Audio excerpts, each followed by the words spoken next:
ராஜி எடுத்த முடிவு ரொம்பவே சரியான முடிவு. இனியாச்சும் ராஜிய புரிஞ்சுக்கணும் நம்ம கதிர் அப்படின்னு சொல்லிட்டு நீங்களும் நினச்சிங்கன்னா இந்த வீடியோக்கு லைக் போட்டு தெரிவிங்க. இன்னைக்கான எபிசோடு ரொம்பவே சூப்பராக போச்சு நம்ம ராஜினால.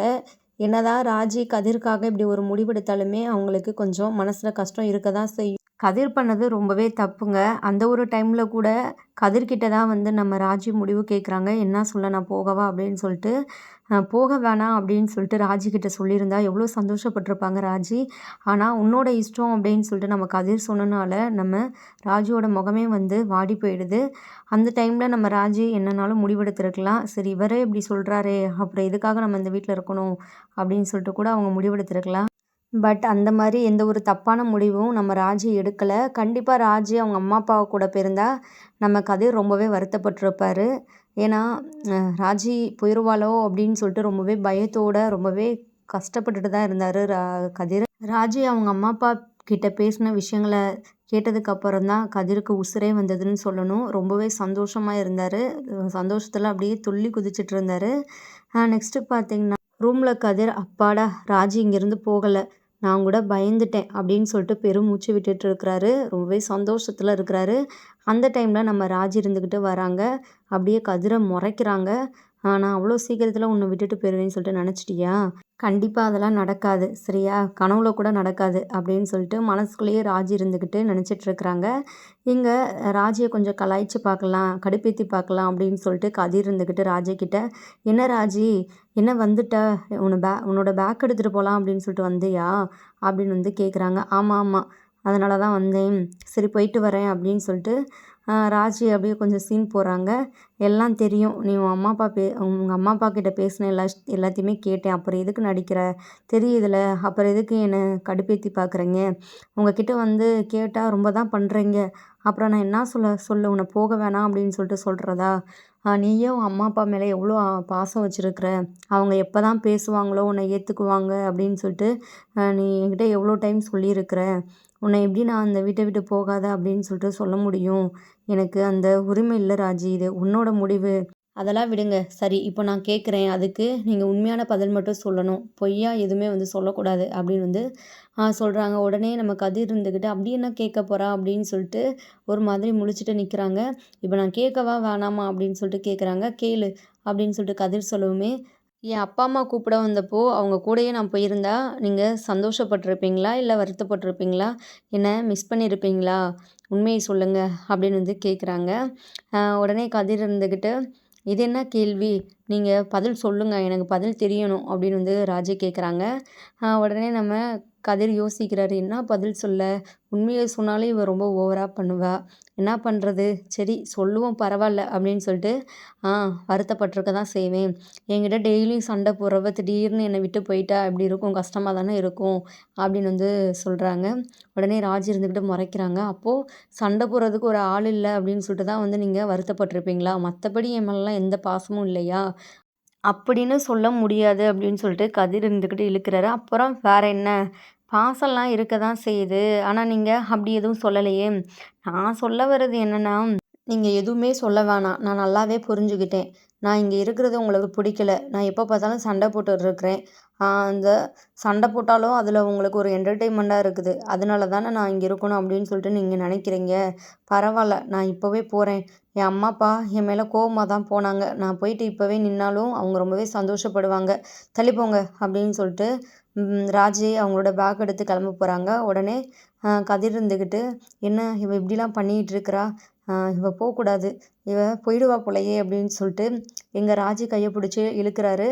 இப்போ எதுக்கு என் கையை பிடிச்சி இழுக்கிறீங்க, எங்கே போகிற, நான் என் வீட்டுக்கு போகிறேன், நீங்கள் ரொம்பவே சந்தோஷமாக இருங்க, அப்போ தான் ஏதோ மனசுக்குள்ளேயே நினச்சேன், அவ்வளோ சீக்கிரத்துலலாம் என்னை விட்டு போயிட மாட்டா அப்படின்னு சொல்லிட்டு, ஓ நான் மனசுக்குள்ளே நினச்சது உங்களுக்கு எப்படி தெரிஞ்சது அப்படின்னு வந்து கேட்குறாங்க. அதெல்லாம் தெரியும், அதான் அது எப்படி ஒருத்தர் மேலே பாசம் வச்சுருந்தா அவங்க என்ன நினைக்கிறாங்களோ எல்லாமும் நம்மளுக்கு தெரியும் அப்படின்னு சொல்லிட்டு வந்து நம்ம கதிர் வந்து சொல்லிகிட்டு இருக்கிறாரு. இதை கேட்ட ராஜிக்கு எப்படியே பார்த்திங்கன்னா மனசுக்குள்ளேயே வந்து சிரிப்பு வர்றது கொஞ்சம் கண்ட்ரோல் பண்ணிக்கிறாங்க. சரி சரி சும்மா உன்னை கடுப்பேற்றி பார்க்குறதுக்காக தான் சொன்னேன், என் ராஜியை நான் ரொம்பவே மிஸ் பண்ணுவேன், உன்ன மாதிரி ஒரு பொண்ணெல்லாம் என் வாழ்க்கையில் வருமா அப்படின்னு சொல்லிட்டு நான் கொஞ்சம் கூட நினச்சி பார்க்கல, அப்படிப்பட்ட ஒரு பொண்ணுமா நீனு, சரியா? என் மேலே அவ்வளோ பாசமாக இருக்கிற. சண்டை போடுறதுலையும் இருக்கட்டும், பாசத்துலேயும் இருக்கட்டும், ராஜியை அடிச்சுக்க வேறு யாருமே கிடையாது, சரியா? நீ போகவே கூடாது, எப்போதுமே நம்ம வீட்டில் தான் இருக்கணும், சரியா? அப்படின்னு சொல்லிட்டு இங்கே நம்ம கதிர் சொல்லவுமே இங்கே ராஜி பார்த்திங்கன்னா, உண்மையாகவே சொல்கிறீங்களா கதிர்? பேசுகிறது நீங்களா இல்லை வேறு யாராச்சுமா அப்படின்னு சொல்லிட்டு எனக்கு ரொம்பவே ஷாக்காக இருக்குது. நான் தாம்மா, அப்படி சொன்னாலும் சண்டை போடுறேன், எப்படி சொன்னாலும் நம்ப மாட்றேன். நான் என்ன தான் பண்ணேன்? போதும் போதும், இப்போ நான் தெரிஞ்சுக்கிட்டேன். அப்படியே மனசுக்குள்ளேயே எதுனாலும் வச்சுக்கிட்டு அப்படியே நடிக்கிறது. கொஞ்சம் வெளியே இப்படி சொன்னால் தான் என்ன குறைஞ்சா போயிடுவீங்க, உங்கள் வீட்டு சொத்து என்னமோ அழிஞ்சு போயிடுமா அப்படின்னு சொல்லிட்டு நம்ம கதிர்கிட்ட ராஜி இருந்துக்கிட்டு கேட்குறாங்க. பசங்கள்லாம் இப்படி ஓப்பனாக சொல்லிட்டா பொண்ணுங்க ரொம்பவே அப்படியே குதிக்க ஆரம்பிச்சிருவீங்க, ரொம்பவே ஓவராக பண்ணுவீங்க. அப்படிலாம் இந்த ராஜி கிடையாது. ராஜிக்கிட்ட இந்த மாதிரி சொல்லுங்கள் எப்போவாச்சும். டெய்லியும் இந்த மாதிரி பேசலைனாலும் எப்போவாச்சும் கொஞ்சம் மனசு விட்டு பேசினா எனக்கும் சந்தோஷமாக இருக்கும். வடிவு, முத்துவேல் வீட்டுக்கு வந்ததுமே இங்கே எல்லாருமே அவங்கக்கிட்ட வந்து கேட்குறாங்க, எங்கே ராஜியை கூப்பிட போகிறேன்னு சொல்லிட்டு தானே போனீங்க, இப்போ நீங்கள் மட்டும் வந்திருக்கிறீங்க அப்படின்னு சொல்லிட்டு வந்து கேட்குறாங்க. முத்துவேல் வந்து அமைதியாக இருக்கிறாரு. வடிவு இருந்துக்கிட்டு நடந்த எல்லா விஷயத்தையுமே சொல்கிறாங்க. இந்த மாதிரி ராஜி வரலேன்னு சொல்லிட்டா, அந்த கல்யாணத்தை அவள் மனசார ஏற்றுக்கிட்டாலாம், அவள் அந்த குடும்பத்தில் தான் வாழ போகிறாளாம் அப்படின்னு வந்து சொல்லிட்டா. நடந்த எல்லா விஷயத்தையுமே வந்து இங்கே சொல்கிறாங்க. இதை கேட்ட குமார் செம்ம கடுப்பாகிறாரு. உடனே சக்திவேல் இருந்துக்கிட்டு, இதுக்கு தான் எனக்கு முன்னாடியே தெரியும், நீங்கள் கூப்பிடும்போது கூட நான் வரலேன்னு சொன்னேனே, தேவையில்லாத அசிங்கம் தான் இது. அந்த ராஜி இப்படி தான் எதுனாலும் நம்மளை அவமானப்படுத்தும்னு சொல்லிட்டு நான் முன்னாடியே வந்து கணிச்சேன். அதே மாதிரி நடந்துருச்சு பாருங்கள். இனியாச்சும் நீங்கள் உங்கள் பொண்ணு விஷயத்தில் பாசம் நம்பிக்கை வச்சுருக்கதை விடுங்க. அவ்வளோதான். அது எதிர்த்த குடும்பத்துக்கு எப்போ போச்சோ அதிலிருந்து நம்ம குடும்பத்தை எப்போ அழிக்கணும், எப்போ அவமானப்படுத்தணும் அப்படி தான் இருக்குது. இனியும் அது உங்கள் பொண்ணு அப்படின்னு சொல்லிட்டு நீங்கள் நினச்சிட்டு இருக்காமல் தலைமொழிகிறங்க இன்னையோட அப்படின்னு வந்து சொல்கிறாங்க. உடனே முத்துவேல் இருந்துக்கிட்டு எதுவுமே பேசாமல் ரூம்குள்ளே போயிடுறாங்க. எங்கள் பாட்டி இருந்துக்கிட்டு ரொம்பவே சந்தோஷப்படுறாங்க. ராஜி எடுத்த முடிவு தான் ரொம்பவே சரியான முடிவு அப்படின்னு சொல்லிட்டு. உடனே சக்திவேல் இருந்துக்கிட்டு, என்னம்மா ரொம்பவே சந்தோஷமாக இருக்க போல்? ஆமாம், இல்லையா? ராஜி இப்படி ஒரு முடிவு எடுப்பா அப்படின்னு சொல்லிட்டு நான் கொஞ்சம் நினச்ச விஷயந்தான். நீ எப்படிம்மா இப்படி இருக்கிற? இந்த வீட்லேயே இருந்துக்கிட்டு அந்த வீட்டுக்கு வந்து நீ வந்து சப்போர்ட்டாக பேசிகிட்டு இருக்கிற, எப்போ பார்த்தாலும் உனக்கு இதையே வேலையாக போச்சு, அமைதியாரு, கோவப்படுத்தாத அப்படின்னு வந்து சொல்கிறாங்க. உண்மையை தான் சொல்கிறேன். ஏன்னா உன் பையன் விஷயத்தில் நடந்த இதுவும் ராஜி விஷயத்தில் நடந்த விஷயமும் வேறு, சரியா? ராஜி எடுத்த முடிவு ரொம்பவே கரெக்டான முடிவு. எனக்கு இப்போ தான்ப்பா மனசுக்கு ரொம்பவே சந்தோஷமாக இருக்குது அப்படின்னு சொல்லிட்டு வந்து சொல்கிறாங்க. நெக்ஸ்ட்டு இங்கே வடிவுமே ரொம்பவே ஃபீல் பண்ணுறாங்க. எப்படியாவது ராஜியை வீட்டுக்கு கூட்டிகிட்டு வரணும் அப்படின்னு சொல்லிட்டு நினச்சி போனாங்க. ஆனால் ராஜி இப்படிலாம் பேசுனது அவங்களுக்கு ரொம்பவே கஷ்டமாக இருக்குது. அப்போது பெத்த அம்மா அப்பா குடும்பத்தை விட இப்போ வந்து அவங்க தான் முக்கியமா அப்படின்னு சொல்லிட்டு ரொம்பவே வருத்தப்படுறாங்க. இங்கே சக்திவேல் குமார் இருந்துக்கிட்டு, என்னப்பா அந்த ராஜிக்கு எவ்வளோ திமிரு இருந்தால் இப்படிலாம் வந்து பேசியிருப்பா, அந்த அரசு எப்படி தெனாவட்டா பேசிட்டு இங்கேருந்து போனால் அதே மாதிரி அவளும் வந்திருக்கணும்ல. நம்ம பெரியம்மா பெரியப்பா போய் கூப்பிடும்போது அவள் என்ன தான் நினச்சிட்ருக்கிறா, இப்போலாம் அவளுக்கு ரொம்பவே திமிரு கூடி போயிருச்சு, வேறு ஒன்றும் இல்லை அப்படின்னு சொல்லிட்டு 2 பேருமே பேசிகிட்டு இருக்கிறாங்க. இதை இப்படியே விடக்கூடாது, வாங்க போகலாம், அந்த ராஜியை வந்து தரன்னு நம்ம வீட்டுக்கு இழுத்துட்டு வந்துடலாம் அப்படின்னு சொல்லிட்டு நம்ம குமார் இருந்துக்கிட்ட சொல்கிறாரு. வேணாம் எதுக்கு தேவையில்லாத பிரச்சனை, அப்பா நீங்கள் என்ன இவ்வளோ பயந்தாங்குழியாக இருக்கிறீங்க, வாங்க போகலாம் அப்படின்னு சொல்லிட்டு எனக்கும் அப்படி தான் தோணுச்சு. ஆனாலுமே என்னதான் அவள் விருப்பம் இல்லாமல் இங்கே அழைச்சிட்டு வர்றது எப்படிப்பா அப்படின்னு சொல்லிட்டு வந்து சொல்கிறாங்க.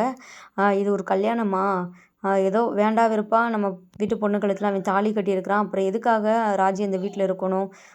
ராஜியை மட்டும் அங்கேருந்து நம்ம அழைச்சிட்டு வந்துட்டா கண்டிப்பாக அந்த குடும்பம் கொஞ்சம் இல்லை ரொம்பவே ஃபீல் பண்ண தான் செய்வாங்க. ஏன்னா ராஜியை வச்சு தான் நம்ம குடும்பத்தை பழி வாங்கணும் அப்படின்னு சொல்லிட்டு அந்த குடும்பம் நினச்சிட்டு இருக்கிறானுங்க. அதுவே இல்லைன்னா எப்படி அப்படின்னு சொல்லிட்டு என்னென்னமோ அப்பா பையனும் ஒரு முடிவெடுத்து இங்கே ராஜியை வந்து வீட்டுக்கு இழுத்துட்டு வந்துடலாம் அப்படின்னு சொல்லிட்டு போகிறாங்க. பாண்டியன் வீட்டுக்கு வெளியே நின்று ராஜியை வந்து சக்திவேலும் குமாரும் வந்து கூப்பிட்றாங்க. அந்த டைமில் வந்து இங்கே பாண்டியன் யாருமே இல்லை, ஆனால் கதிர் வந்து வீட்டில் தான் இருக்கிறாங்க. இங்கே என்ன சித்தப்பா குரல் மாதிரி கேட்குதே அப்படின்னு சொல்லிட்டு ராஜி வந்து வெளியே வராங்க. வந்த ராஜியை பார்த்தீங்கன்னா செம்மையாக திட்டுறாங்க. ராஜி என்ன நினச்சிட்ருக்குற, பெரியப்பா பெரியம்மா வந்து கூப்பிட்டா அவங்க கூட வரமாட்டியா வீட்டுக்கு? வா ஒழுங்காக போகலாம், உனக்கு இந்த வீட்டில் என்ன வேலை, இந்த குடும்பத்தை பற்றி தெரியும்ல, வா போகலாம் அப்படின்னு சொல்லிட்டு கையை பிடிச்சி இழுக்கிறாங்க. சக்திவேலுமே ராஜியை பிடிச்சி திட்டுறாங்க, உனக்கெல்லாம் அறிவே இல்லையா, எப்படா நம்ம குடும்பத்தை அசிங்கப்படுத்தணும் அப்படின்னு சொல்லிட்டு தான் இருப்பியா, இழுத்துட்டு வாடா முதல்ல வீட்டுக்கு அப்படின்னு சொல்லிட்டு இங்கே சக்திவேல் வந்து ஆர்டர் போட இங்கே குமார் வந்து அரசி கையை பிடிச்சி வா போகலாம் அப்படின்னு சொல்லிட்டு இழுத்துட்டு போகிறாரு. இங்கே நம்ம ராஜி இருந்துக்கிட்டு கையை விடுங்க விடுங்க அப்படின்னு சொல்லிட்டு எவ்வளோ பேசி பார்க்குறாங்க. நான் வரல, நான் இங்கே தான் இருப்பேன், என்னோட வாழ்க்கை இங்கே தான், கதிருக்கு எனக்கு கல்யாணம் ஆயிடுச்சு அப்படின்னு சொல்லிட்டு நடந்த எல்லா விஷயத்தையுமே சொல்கிறாங்க. ஆனால் எதையுமே வந்து காது கொடுத்து கேட்காம வா எதுனாலும் நம்ம வீட்டுக்கு போய் பேசிக்கலாம் அப்படின்னு சொல்லிட்டு வந்து சொல்கிறாங்க. ராஜி இருந்துக்கிட்டு கத்துறாங்க. கதிரை கூப்பிடுறாங்க. என்னாச்சு ராஜி இதுக்காக இப்படி கத்துறா அப்படின்னு சொல்லிட்டு வீட்டுக்குள்ளே இருந்து கதிர் வேகமாக ஓடி வராரு. அப்போ தான் நடக்கிறதெல்லாம் பார்த்துட்டு செம்ம டென்ஷன் ஆகிட்டு கதிர் சக்திவேல் குமாரை போட்டு வெளுத்து வாங்குறா. டேய் இப்போ தாண்டா கொஞ்சம் நேரத்துக்கு முன்னாடி ஜெயிலுக்குள்ளே இருந்து வெளியே வந்து அதுக்குள்ளேயும் வந்து இப்படிலாம் பிரச்சனை பண்ண என்ன மறுபடியும் ஜெயிலுக்கு போகணுன்னு ஆசையா? யோ நீ எல்லாம் பெரிய மனுஷன் தானா? அதான் ராஜி தான் தெளிவாக சொல்லிட்டுல அவங்க அம்மா அப்பா கிட்ட நான் வரல அப்படின்னு சொல்லிட்டு, அப்புறம் எதுக்கு ஏன் தேவையில்லாமல் பிரச்சனை பண்ணிட்டு இருக்க? விடியா ஃபஸ்ட்டு கையை அப்படின்னு சொல்லிட்டு சொல்கிறாரு. செம்மையாக திட்டுறாரு. எங்கள் சக்திவேல் பயங்கர ஷாக்காகி நிற்கிறாரு. எங்கள் வீட்டு பொண்ணை நாங்கள் கூப்பிட்டு போவோம், உங்கள் வீட்டு பொண்ணை நீங்கள் கூப்பிட்டு வந்தீங்களே அப்படின்னு வந்து சொல்கிறாங்க. வாயை மூடு, உங்களுக்கெல்லாம் பேசுகிறதுக்கு எந்த தகுதியும் இல்லை. ராஜி என்னோட பொண்டாட்டி, நான் அவள் கழுத்தில் தாலி கட்டியிருக்கிறேன். ஆனால் உங்கள் வீட்டிலேருந்து வந்து எங்கள் பொண்ணுக்கு வந்து உங்கள் பையன் ஒன்றும் தாலி கட்டலை, அவளே அவள் கழுத்தில் தாலி கட்டிக்கிட்டான். இதுக்கப்புறம் ராஜியை வந்து எதனாலும் டிஸ்டர்ப் பண்ணணும் அப்படின்னு சொல்லிட்டு நினச்சிங்க, அவ்வளோதான், என்ன பண்ணுவேனே தெரியாது. ராஜி என் பொண்டாட்டி, என் வீட்டில் தான் இருப்பா அப்படின்னு சொல்லிட்டு அழுத்தி அழுத்தி நம்ம கதிர் வந்து பேச இங்கே ராஜி ரொம்பவே சந்தோஷப்படுறாங்க. இன்னுமே பல இன்ட்ரெஸ்டிங்கான விஷயங்கள்லாம் நடக்க போகுதுங்க. சீக்கிரமே நம்ம ராஜி கதிர் வந்து காதலை சொல்லி ஒன்று சேரணும் அப்படின்னு சொல்லிட்டு நீங்களும் ஆசைப்பட்டீங்கன்னா இந்த வீடியோக்கு லைக் போட்டு கீழே கமெண்ட் பண்ணி தருவீங்க. தேங்க்யூ ஃபார் வாட்சிங். Tata bye bye.